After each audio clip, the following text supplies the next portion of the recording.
Assalamualaikum warahmatullahi wabarakatuh. Nama saya Muhammad Ikhwan Marus Santoso dengan NRP 50252311178. Pada kesempatan hari ini saya akan mendemokan evaluasi akhir semester saya dengan mata kuliah KPPLE. Jadi di evaluasi akhir semester KPPL ini terdapat soal-soal yang harus dijawab. Yang nomor satu, dalam pengembangan perangkat lunak ada fase analisis dan desain. Terangkan aktivitas yang dilakukan dalam fase analisis dan desain. Terus yang satunya, apa output dari aktivitas tersebut untuk mendukung pengembangan perangkat lunak. Oke, jadi fase analisis desain itu merupakan aktivitas yang sangat penting untuk kedepannya terkait pengembangan perangkat lunak yang akan dikembangkan nantinya. Di mana aktivitas ini itu mencakup hal-hal untuk memenuhi kebutuhan pengguna, mendefinisikan solusi, merancang struktur sistem dari perangkat lunak tersebut. Kita langsung ke detailnya, fase analisis. Fokus utama fase analisis ini itu ialah memahami kebutuhan pengguna dan memastikan solusi perangkat lunak yang dikembangkan sesuai dengan tujuan bisnis dan juga aktivitas utama sesuai dengan tujuan bisnis dan juga aktivitas utama dalam fase ini.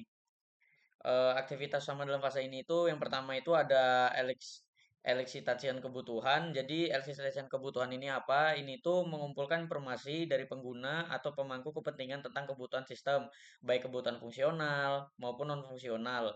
Contoh fungsional ya seperti fitur-fitur yang ada dimiliki dalam perangkat lunak, dan non fungsionalnya itu seperti kinerja, keamanan, dan skalabilitas dari perangkat lunak tersebut. Yang kedua ada dokumentasi kebutuhan. Jadi kebutuhan di sini itu dikumpulkan dalam dokumen formal seperti Software Requirement Specification atau yang bisa kita kenal sebagai SRS. Dokumentasi ini menjadi acuan untuk fase desain dan pengembangan nantinya. Tiga, ada modeling sistem, membuat model konseptual seperti diagram alir, data flow diagram, diagram use case, atau model IR, Entity Relationship, untuk mempresentasikan kebutuhan sistem secara visual. Lanjut ke fase desain. Jadi di fase desain ini itu berfokus pada merancang struktur sistem perangkat lunak berdasarkan kebutuhan yang telah ditentukan pada fase analisis. Jadi fase desain ini adalah lanjutan dari analisis sebelumnya, fase analisis. Jadi yang pertama ada desain arsitektur sistem, menentukan struktur arsitektur perangkat lunak termasuk komponen utama, hubungan antar komponen, serta teknologi yang akan digunakan. Yang kedua ada desain antarmuka pengguna UI UX, membuat desain antarmuka pengguna berdasarkan kebutuhan pengguna termasuk wireframe, prototype, atau desain layar. Yang ketiga ada desain basis data, ya buat data-datanya nanti perangkat lunak misal membutuhkan data. Desain algoritma dan logika bisnis, mendefinisikan logika dan algoritma yang diterapkan dalam modul perangkat lunak untuk memenuhi kebutuhan fungsional. Terus pembuatan dokumen desain, biasanya ini tuh bisa disebut SDD ya. Ini tuh yang merinci semua keputusan desain yang telah dibuat. Terus gunanya review desain ini ya buat maintenance aja lah, apa desainnya ada yang kurang atau apa. Nah, dari fase desain dan analisis tersebut itu output dua output dari aktivitas tersebut itu untuk fase analisis itu biasanya ya dokumen kebutuhan perangkat lunak, SRS, model sistem, atau use case diagram. Nah, untuk fase desain seperti saya sebutkan di atas itu contohnya seperti SDD dan prototype UI UX. Biasa juga diagram arsitektur dan skema basis data. Lanjut ke nomor 2. Dalam model waterfall, setiap tahap memiliki fungsi spesifik. Jelaskan 5 tahap utama dalam model ini, serta sebutkan kelebihan dan kekurangan dari model tersebut dalam konteks proyek besar yang memiliki persyaratan tetap. Jadi, tahap utama dalam metode waterfall itu ada 5. Yang pertama itu ada requirement analysis. Jadi, tahap ini itu bertujuan untuk mengidentifikasi dan memahami kebutuhan pengguna serta pemangku kepentingan secara mendalam. Fokus utamanya ini itu buat mengumpulkan persyaratan fungsional dan non-fungsional yang akan menjadi landasan pengembangan perangkat lunak. Nah, tujuannya itu buat memastikan pemahaman yang jelas dan menyeluruh tentang apa yang diinginkan pengguna. Yang kedua, di desain. Desain ini tuh ya seperti tadi yang fase desain itu kurang lebih sama. Jadi di sini tuh pada tahap ini itu membutuhkan requestan desain dari pengguna nantinya seperti apa yang diinginkan oleh pemilik perangkat lunak tersebut akan dilakukan. Jadi tujuannya untuk memberikan panduan teknis bagi tim pengembang dan memastikan struktur sistem dirancang dengan baik. Jadi yang membuat perangkat lunak atau yang mengembangkan perangkat lunak lebih lebih enak untuk membuat desainnya. Ketiga ada implementasi. Jadi tahap implementasi ini melibatkan proses pengkodean perangkat lunak berdasarkan desain yang telah dirancang. Tim pengembangan menggunakan biasanya menggunakan bahasa pemrograman dan alat pengembangan untuk menghasilkan perangkat lunak yang sesuai dengan spesifikasi desain. Tujuannya untuk mengubah desain menjadi sistem perangkat lunak yang berfungsi. Dari awal kita desain, kita harus ke implementasi karena jika desain saja tidak diimplementasikan maka tidak akan jadi perangkat lunak. Yang keempat ada testing. Tujuannya testing ini tuh memastikan perangkat lunak berfungsi sesuai kebutuhan tanpa bug atau kesalahan. Ya untuk testing biasa sih testing itu penting sih buat perangkat lunak karena sewaktu-waktu jika perangkat lunak akan segera diluncurkan maka perlu di testing dulu. Yang kelima ada deployment dan maintenance. Setelah perangkat lunak diluncurkan harus ada maintenance dikarenakan apa? Karena seiring berkembangnya waktu, perangkat lunak pasti akan memerlukan update dan diperlukan maintenance. Ya, serta itu juga tujuannya menjaga kinerja perangkat lunak tetap optimal selama siklus hidup dari perangkat lunak tersebut. Jadi selama perangkat lunak itu masih ada dan masih berjalan itu tetap harus dikembangkan seiring berjalannya waktu. Nah, sebutkan kelebihan dan kekurangan dari model tersebut dalam konteks proyek besar. Jadi kelebihan dan kekurangan dari model waterfall untuk proyek besar itu biasanya seperti seperti ini. Kelebihan metode waterfall untuk proyek besar dengan persyaratan tetap itu biasanya struktur yang jelas, dokumentasi yang komprehensif, cocok untuk persyaratan tetap, dan kemudahan dan pemantauan progres. Jadi seperti di sini ya kemudahan dalam pemantauan progres. Jadi ya metode waterfall ini mudah untuk dipantau dalam pengembangannya. Contohnya seperti desain tadi. Desain tadi itu memudahkan untuk pengembangnya untuk melakukan desain yang pasti dan juga ada maintenance tadi yang buat suatu perangkat lunak itu jadi lebih baik ke depannya. Untuk kekurangannya ini biasanya itu kurang fleksibel terhadap perubahan, terus waktu lama untuk mendapatkan hasil. Ya karena metode waterfall itu disiapkan untuk hasil yang proper, jadi biasanya memakan waktu yang lama.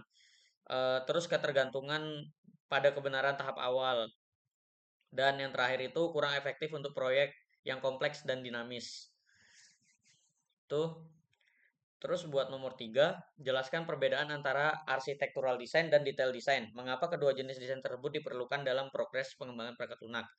Jadi, architectural design ini itu berfokus pada rancangan struktur tinggi sistem yang mencakup identifikasi komponen utama, hubungan antar komponen, serta penerapan pola arsitektur seperti MVC atau microservice.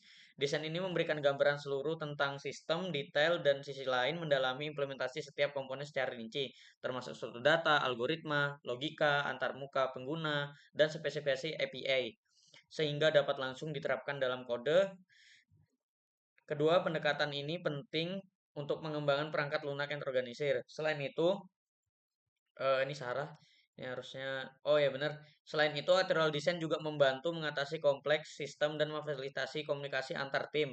Sedangkan desain detail juga memastikan bahwa semua aspek teknik dijelaskan secara mendalam untuk mengurangi resiko kesalahan selama implementasi dengan kedua jenis desain ini, proses pengembangan menjadi lebih efisien dan perangkat lunak yang dihasilkan sesuai dengan kebutuhan. Kombinasi ini itu akan memberikan keseimbangan antara gambaran besar dan detail teknis.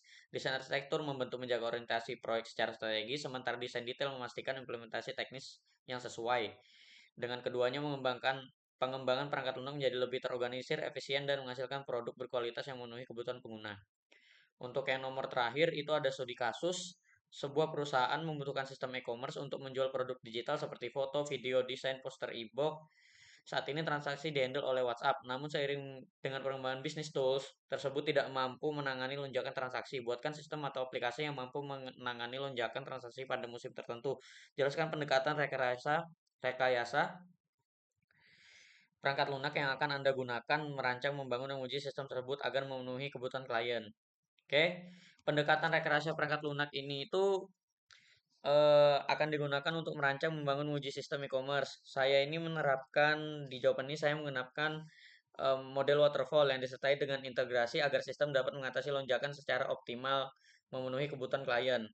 Ya seperti tadi yang soal nomor 2 di waterfall itu ada apa aja ya. Requirement itu kebutuhan. Jadi tahap ini itu akan melibatkan pengumpulan informasi mendetail berbagai pemangku kepentingan guna memastikan sistem yang dikembangkan sesuai dengan kebutuhan bisnis dan pengguna. Metode yang digunakan meliputi, saya akan melakukan wawancara, observasi, serta survei. Di mana wawancaranya itu ya seperti berdiskusi langsung dengan pemilik bisnis, kemudian memantau alur transaksi yang dilalui melalui WhatsApp, kemudian survei, menyebar kuesioner kepada pelanggan untuk mendapatkan wawasan tentang pengalaman mereka dan kendala saat melakukan transaksi. Oke, lanjut. Kebutuhan analisis kebutuhan. Jadi yang dibutuhkan di sini itu kebutuhan pengguna. Pengguna dapat melakukan transaksi dengan mudah melalui antarmuka yang responsif. Terus lanjut seperti ini dan kemudian sistem. Kalau di sistem ini itu berbasis cloud ya nantinya. Terus implementasi enkripsi serta respons sistem harus tetap cepat meski ada pada traffic yang tinggi.